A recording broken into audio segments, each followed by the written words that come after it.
విచిత్ర వీర్యుడి ఆకస్మిక మరణం తర్వాత కురువంశం తీవ్రమైన సంక్షోభం ఎదుర్కొంది. హస్తినాపుర వారసత్వాన్ని కొనసాగించేది ఎవరు? దీనికి పరిష్కారం ఒక సాధువు వల్ల లభించింది. విధవరాలు అయిన విచిత్రవీర్యుడి భార్యలను ఓ మహర్షి ద్వారా పిల్లల్ని కనమనండి అని చెప్పాడు.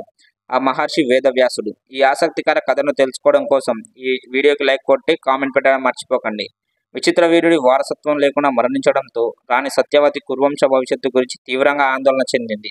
ఆమె తన పెద్ద కుమారుడు పరాశర మహర్షితో కలిగిన సంతానమైన వేదవ్యాస మహర్షిని సహాయం కోరింది.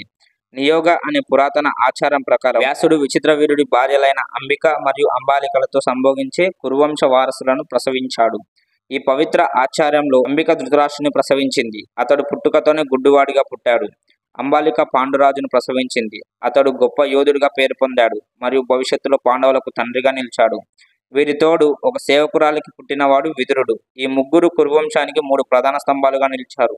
ధృతరాష్ట్రుడు, పాండురాజు మరియు విదురుల పుట్టుక కురువంశానికి ఒక ప్రధాన మలుపు తీసుకొచ్చింది.